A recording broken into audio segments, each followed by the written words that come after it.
I'm Mara Barnett at CBS Broadcast Center in New York. We interrupt CBS Mornings as Defense Secretary Pete Hegseth begins his remarks, saying the U.S. is decimating Iran's military. Let's listen. Unprecedented and unbeatable. Between our Air Force and that of the Israelis, over 15,000 enemy targets have been struck. That's well over 1,000 a day. No other combination of countries in the world can do that. So today, as we speak, we fly over the top of Iran and Tehran. Fighters and bombers all day picking targets as they choose. As our intelligence gets better and better and more refined. Looking up, the IRGC and Iranian regime sees only two things on the side of aircraft: the stars and stripes and the Star of David. The evil regime's worst nightmare. Iran has no air defenses. Iran has no air force. Iran has no navy. Their missiles, their missile launchers and drones being destroyed or shot out of the sky. Their missile volume is down 90%. Their one-way attack drones yesterday, down 95%.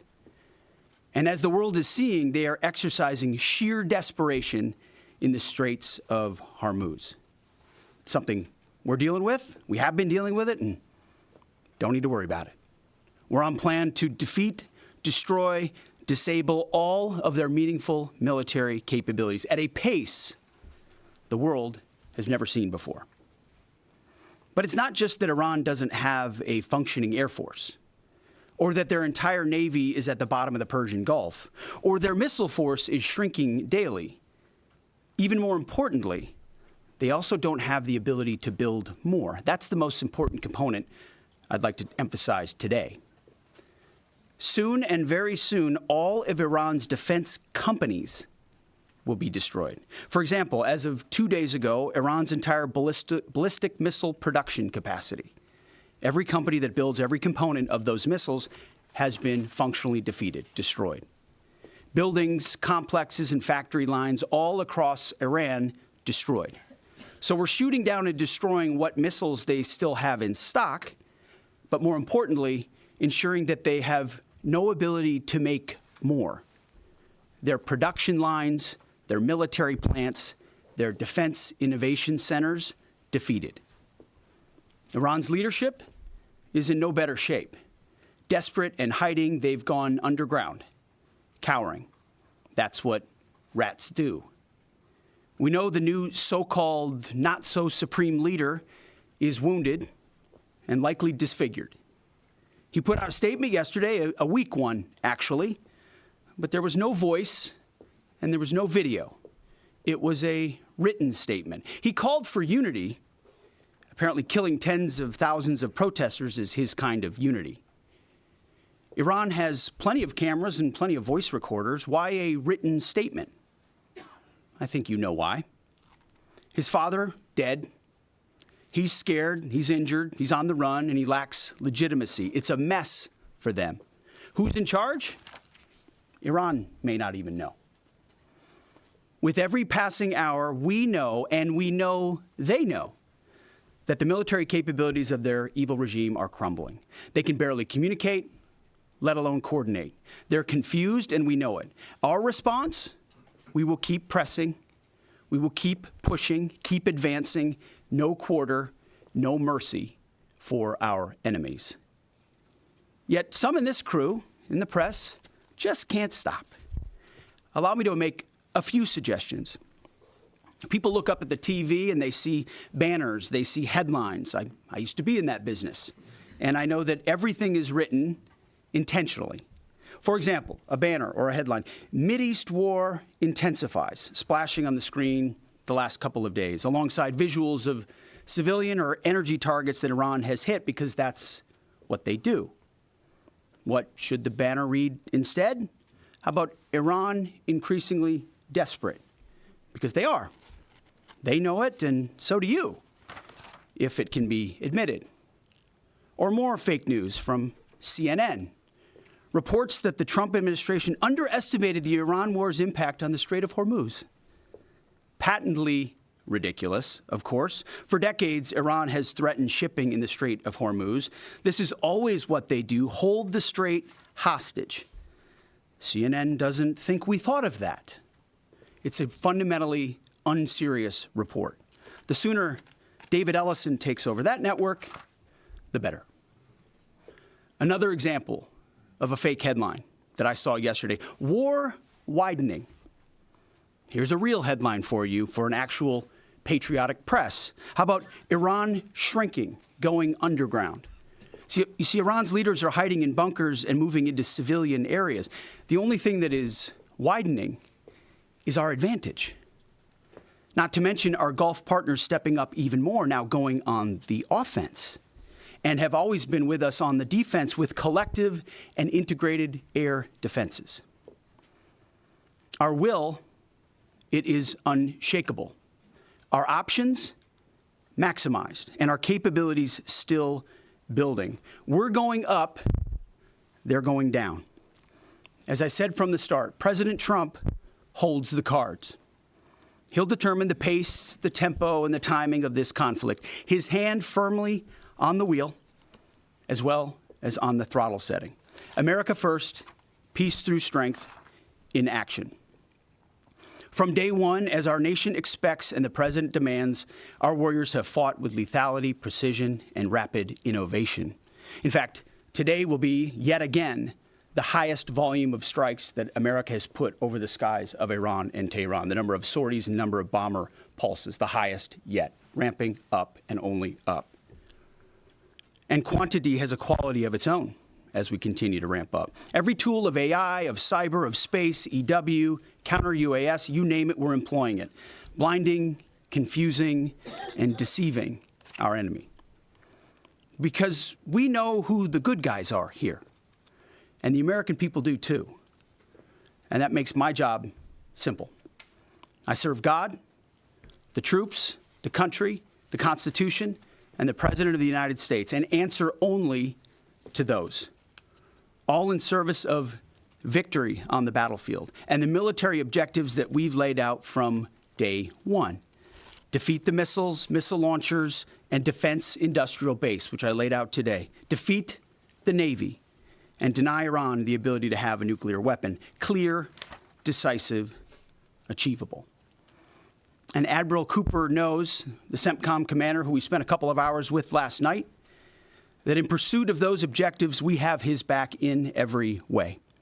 His commanders know that, and so do the troops in harm's way. Admiral Cooper gets what he needs, the assets, the authorities, the munitions, you name it. We will stop at nothing to win. War is hell.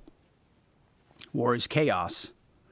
And as we saw yesterday with the tragic crash of our KC-135 tanker, bad things can happen. American heroes, all of them. And as I have with all of them, as we have, we will greet those heroes at Dover, and their sacrifice will only recommit us to the resolve of this mission. But war in this context and in pursuit of peace is necessary, which is why each day on bended knee we continue to appeal to heaven, to Almighty God's providence, to watch over and give special skill and confidence to our leaders and to our warriors. To those warriors who this nation prays for every single day, I hear from all of you out there who pray for them every day. Stay on bended knee and pray for them. I continue to say to them, Godspeed. May the Lord bless you and keep going. Mr. Chairman, over to you. Thank you, Mr. Secretary, and good morning, ladies and gentlemen, and thank you for joining us today. Before I start with an update, I also want to address the tragic loss of our KC-135 refueling aircraft yesterday. The incident occurred over friendly territory in western Iraq while the crew was on a combat mission, and again was not the result, as CENTCOM has said, was not the result of hostile or friendly fire. We're still treating this as an active rescue and recovery operation. As CENTCOM announced this morning, 4 airmen have been recovered, and the Air Force and U.S. Central Command will provide updates as information becomes available. Please keep these brave airmen, their families, friends, and units in your thoughts in the coming hours and days. Our service members make an incredible sacrifice to go forward and do the things that the nation asks of them. It's a reminder of the true cost of the dedication and commitment of the Joint Force. We're also aware of a fire on board the USS Gerald R. Ford. We're thinking about the crew there who are injured in the fire. We believe and hope that everyone will be okay, and we're grateful for that. And for any further questions on that, we'd refer you to NAVCENT or to the Navy. This morning, we enter the 13th day of Operation Epic Fury, and we continue to make progress towards our military objectives. As the Secretary said, today will be our heaviest day of kinetic fires across the operating area. CENTCOM continues to attack ballistic missile and drone capabilities so that they are no longer a threat to U.S. forces, our bases, or our partners. They're continuing to destroy the Iranian Navy to ensure freedom of navigation, and this means going after Iran's mine-laying capability and destroying their ability to attack commercial vessels. And we're targeting their defense industrial base so they cannot rebuild the capabilities that can harm America's interests or our partners in the future. As Admiral Cooper said in his update on Wednesday, Iranian combat power continues to decline as a result of the continued strikes, as the Secretary talked about.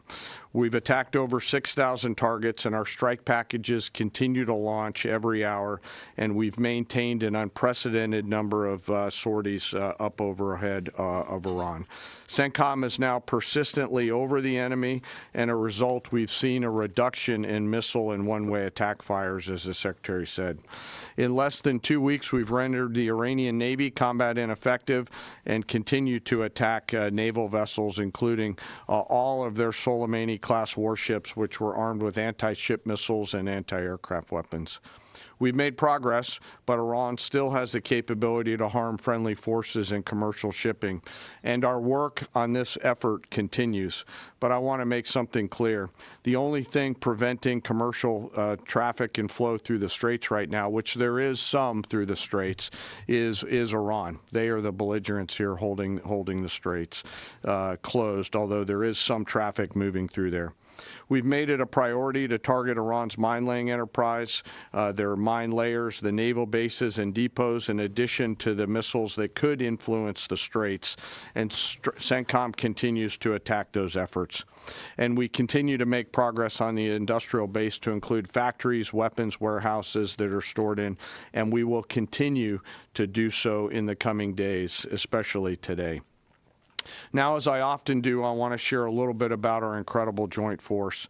Today, I'm going to talk about our incredible artillery force comprised of American soldiers and Marines who've been sinking ships, destroying depots, and launching Army tactical missile systems, or ATACMS, precision strike missiles, or PrSMs, and high-mobility rocket systems, or HIMARS. From outside Iran, our Army and Marine artillerymen are hitting sites that Iran relies on to project power beyond their borders and protect our deployed. In just the first 13 days of this operation, our artillery forces have made history. They fired the first precision strike missiles ever used in combat, reaching deep into enemy territory. They've used Army ATACMS to sink multiple ships, including a submarine, and they've done all of this with the precision and determination that comes from relentless training and trust in each other and in their weapon systems. Yesterday, I had the incredible honor and privilege of speaking with some of our young soldiers from the 3rd Battalion, 27th Field Artillery Regiment out of Fort Bragg, North Carolina, the unit and the crew that fired the first precision strike missiles. The soldiers I met came from all over this great country: New York, Texas, Delaware, California. One had been in the Army only 6 months and been in the unit for 2 months and was already deployed. He was the youngest at 20, but you would not know it from the way that they talked about their mission. The others were 22 and 28 years old. They spoke with the sense of calm pride, purpose, and clarity that tells you clearly they understand the weight of what they're doing and the people who depend on them. I asked them to walk me through a fire mission. I asked not just what they do, but what they feel, especially those first crew members on this particular mission. These soldiers basically live in these vehicles behind us. The cab, very tight, two folks sit next to each other with the crew commander behind them. It's jammed inside there with their personal weapons and kit. And they sit and wait for a fire mission. And when that fire mission comes, they close the armored doors and begin to program the systems.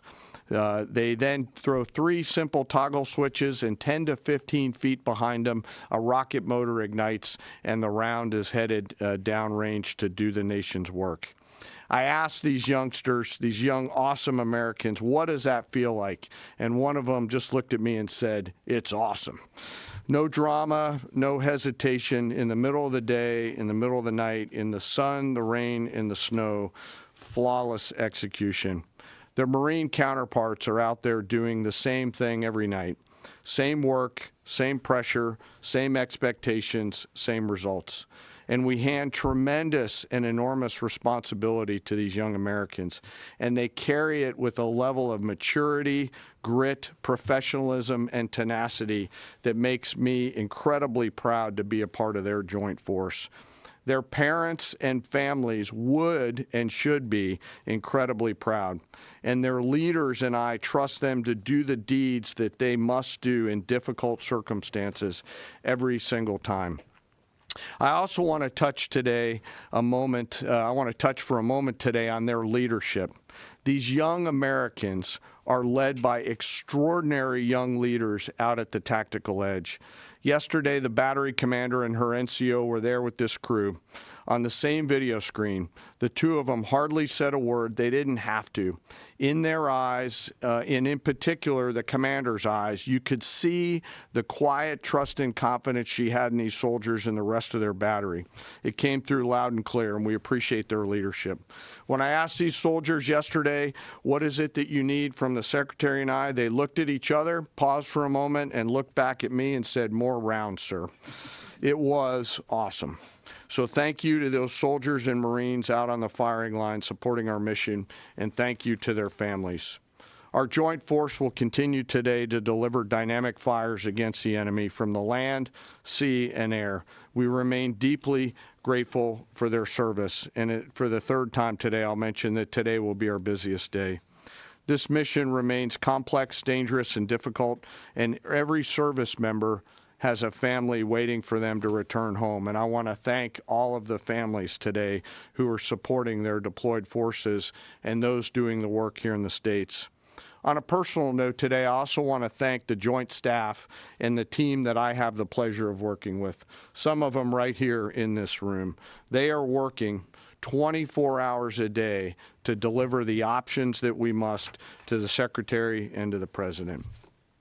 Today, as I close, I ask that we remember our fallen and those participating in the recovery operations to bring home our lost KC-135 crew, that we keep those service members and their families in their thoughts and prayers.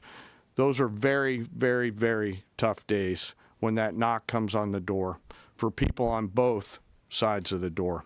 Again, thank you to our deployed, thank you to our fallen, and to their families, and to the Joint Force.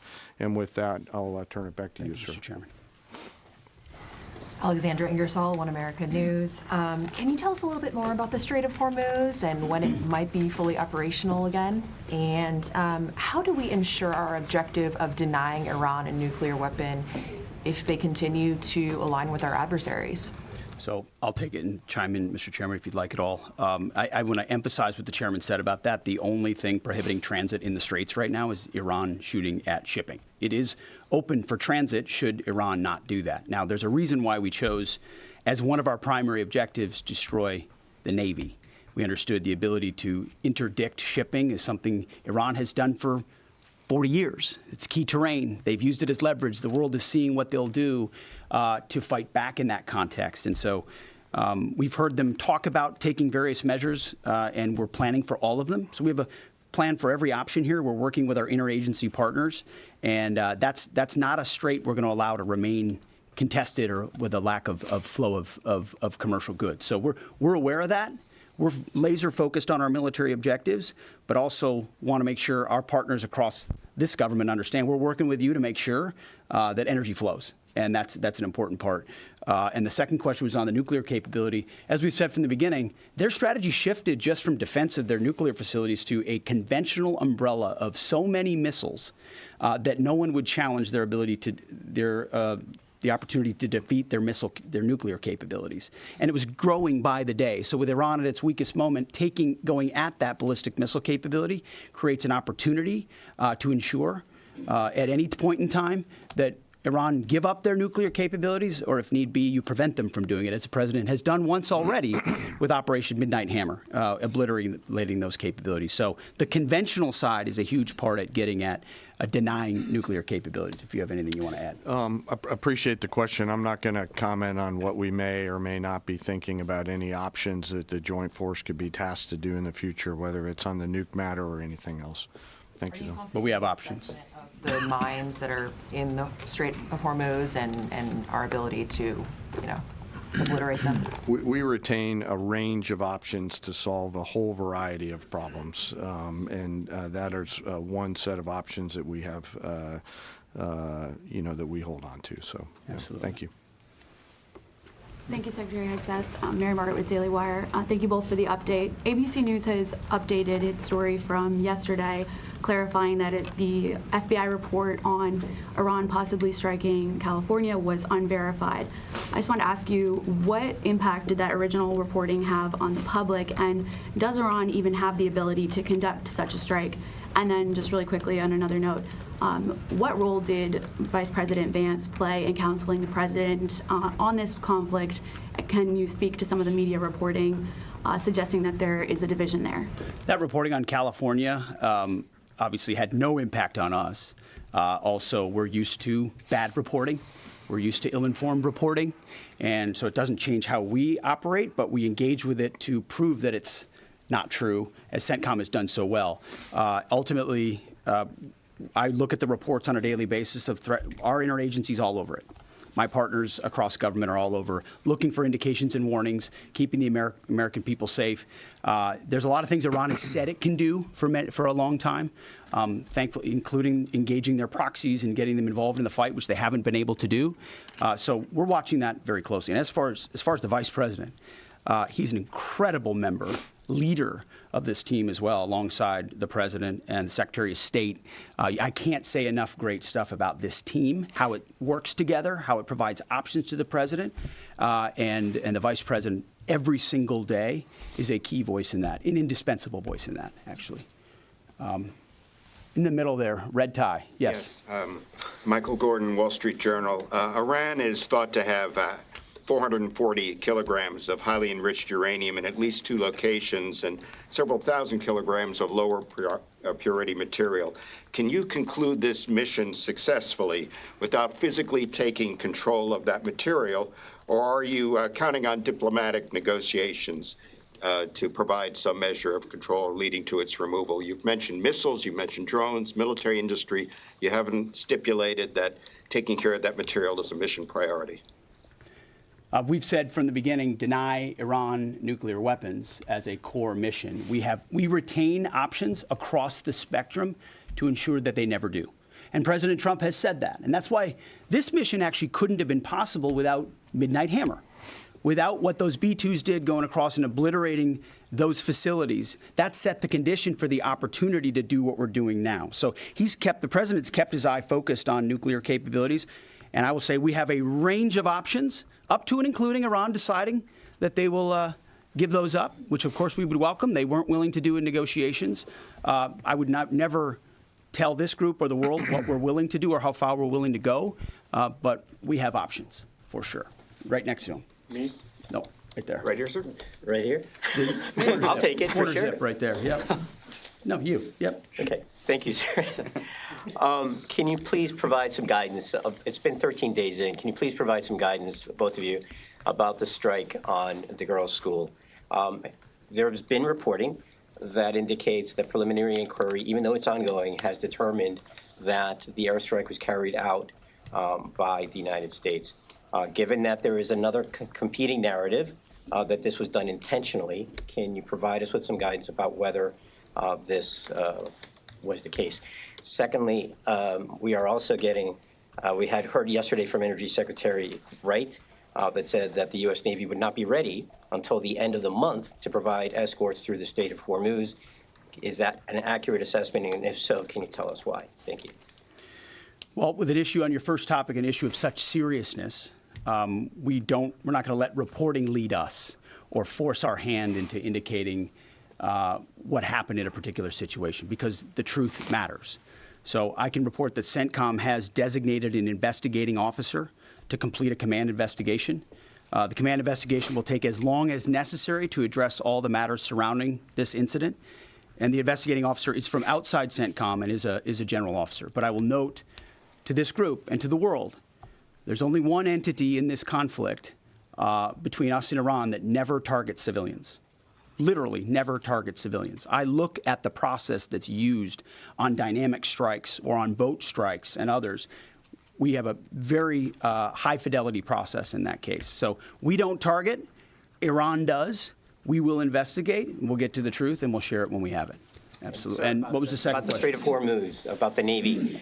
Secretary Wright. It's a tactically complex environment, and before I think we want to take anything through there at scale, we want to make sure that we do the work pursuant to our current military objectives to do that safely and smartly. So we're continuing to develop. And we do a lot of work. Yeah. And like I said, it is dynamic, but this is, I think, almost by 20% the largest day of strikes.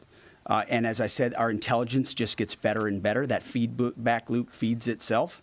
And as we refine those targets, it exponentially increases what we can hit and why, to include strategic things the world's talking about and looking at. And it's our job to have a plan for it, which we do, to address it, and ensure that the president has options. We've done that from the beginning in this department. He'll have options on that topic as well. Right here. United States, thank you. That strike, sir. An investigation is an investigation. That's what it is. It doesn't mean anything other than that. Yes. Ryan Morgan with the Epic Times. Regarding today's busy day of strikes, last week you guys discussed the progress of the air campaign to gain air superiority and to transition from these standoff weapons launched at range to more overhead strikes. Can you now say that these strikes today are going to rely entirely on stand-in over-the-top weapons, or are standoff range weapons still in play? It's a great question. I can say, based on the report I read this morning at 0600, only 1% of the munitions we're using today are standoff munitions. The rest are over-the-top, the types of which we have a plethora.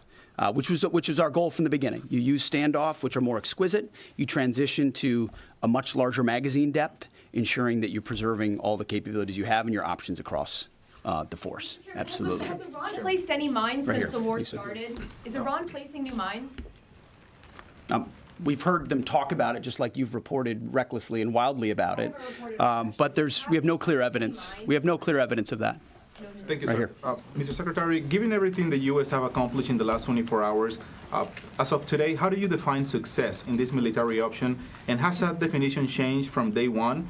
And also regarding Iran government telling countries hosting U.S. American bases that they could face attacks, what is the Pentagon doing about that? First question is, what is the objective? How do you define success as of today? Yeah, I mean, we define success, again, 13 days in, by reaching the military objectives that we've laid out.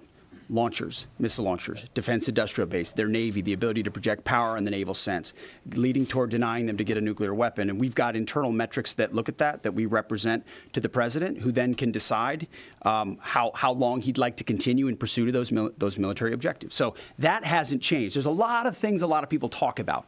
What they want us to do, or what we should do, or what we should stay focused on. And again, I've addressed this before, and I think it's worth saying again, mission creep, or expansive missions, or prolonged timelines, or democracy building, or nation building, you name it, has not been part of what President Trump wants us to be involved in. We're solving for something here, this particular mission set, but also recognizing this country's conditioned to previous leaders, whether it's George W. Bush or Barack Obama or Joe Biden, who had these expansive, nebulous mission sets that kept changing all the time. So the timeline kept moving, and we kept pouring more troops in and on the ground. And then pretty soon everyone wonders, like I did in Afghanistan in 2012, what's our mission here? I'm not clear what it is. We're taking the opposite approach here and saying we've defined these objectives. We're pursuing those objectives. The president has his hand on the throttle and will decide ultimately when they've been reached that serve the purposes of the United States of America, American interests first. Yeah, right here. Thank you, Secretary Hegseth. Polls show over 80% of Republicans support the president's military action in Iran, but there's some consternation in parts of the party, particularly from your fellow Fox News alum, Tucker Carlson. He called the war disgusting and evil, and then said of unconditional surrender, which the president has called for, means foreign troops get to rape your wives and daughters. Have you heard these comments, and what's your reaction to them? We're busy executing on behalf of great patriotic Americans with a clear mission that's 47 years overdue, and we're going to execute on that regardless of what people say about it. Yeah, right here. Mr. Secretary, you have said that the U.S. military has essentially aerial superiority, naval superiority over Iran, yet we're not escorting ships through the Strait of Hormuz. Why? How did you not plan for this? We planned for it. We recognize it. Because ultimately we want to do it sequentially in a way that makes the most sense for what we want to achieve and ensure that we're sending the right signals to the world when we do so. So when Chris Wright speaks or we speak, it's based on a full assessment of what we're up against, what we want to say to the world, how that we want them to see and understand the conflict. It's like this whole idea of the war widening.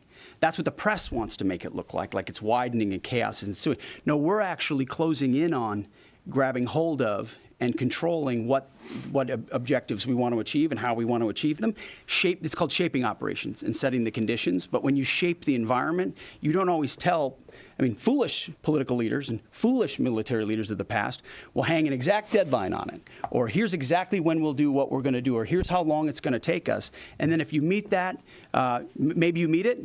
But if you don't, you fail. And if you're far beyond, we know exactly what we're shaping and why. We're sending those signals working across the interagency. The Strait of Hormuz is something we've paid attention to from the beginning. And the American people can rest assured we will ensure that our interests are advanced, no doubt. Yeah, right there, green jacket. Mike Bress with the Washington Examiner. How many American casualties have there been, and where were the American service members when they were injured?